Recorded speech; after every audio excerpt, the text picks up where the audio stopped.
The White House decided to post one of the most shameful websites in a long string of shameful websites that they posted, where they just invented a new alternative history for January 6th, where a group of insurrectionists inspired by Donald Trump and Rudy Giuliani didn't march to the Capitol to overturn the results of an election that they shamefully lost and probably murder a bunch of Congress people along the way. Let's pretend that that didn't happen, and instead say that Trump delivered a speech and he wanted peace. He just wanted peace. And then they patriotically marched to the Capitol and Trump urged calm. He didn't sit for literally hours watching it on TV and doing nothing, even as members of administration begged him to say something. He didn't wait until hours later and then come out just to tell them, I love you, you're great. He didn't do that at all. In fact, he wanted calm and he wanted peace. So that's embarrassing, but you're not gonna be surprised that Donald Trump is embarrassing on the topic of January 6th.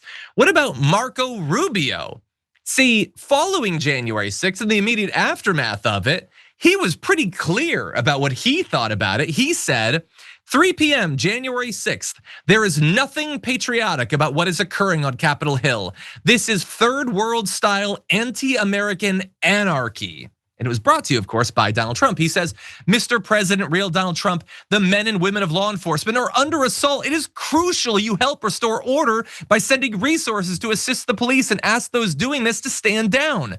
Except he waited and waited and waited and waited to do that. Marco Rubio is begging the president to save the lives of cops who are besieged by Trump voters, and Trump didn't give a damn. And then Marco Rubio says this, some misled you that the VP could reject ballots, that objections could pass or used as leverage to force an audit. They knew the truth, but thought it was a great way to get attention and raise money. He's talking about Donald Trump. He said he misled you about all of this to try to overturn the results of an election and raise some money. And now he's silent. He's a member of that administration. Oh yeah, no, dark moment at that point, but hey, it all worked out in the end. What am I gonna let it ruin my career or something? Definitely not. And there's a lot of that going around. We could go through a lot of this, but I'll just briefly mention, Mehdi Hassan had a great tweet where he pointed out Scott Jennings, after the insurrection, this is January 6th, 2021, says Trump caused this insurrection and every Republican must condemn it. And of course, his job now is to go on CNN each night and defend whatever the hell it is that Donald Trump decided to do that day. And so all of a sudden, it's a thing we adjudicated. It's not a big deal. He literally called it an insurrection back in 2021. Now, again, I like being on TV. I'm not gonna ruin that opportunity. Sharon, what do you think? I think this is why in many ways Marco Rubio and the other enablers are worse than Donald Trump. Donald Trump is a madman, narcissistic, orange fool who is elected and our president. But he's so stupid, he wouldn't be able to pull off all of this madness without people like Marco Rubio, who does not have a political career anymore. He's not gonna have it. At some point, he's not gonna have it. This whole thing about Mike Pence, not a hero, he did nothing heroic. He supported a bigot, a racist, a misogynist, a creep, just a bad orange guy.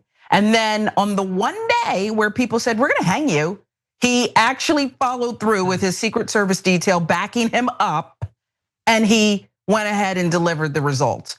How is that heroic? And then he wrote a stupid book, wouldn't testify, wouldn't tell the truth, wouldn't invoke, what's that amendment that should have thrown his boss out of office for incompetence, that one, wouldn't do any of that. Yeah. We have such a low standard for certain guys in America, and it is so pathetic. Little Marco and the rest of them, so pathetic.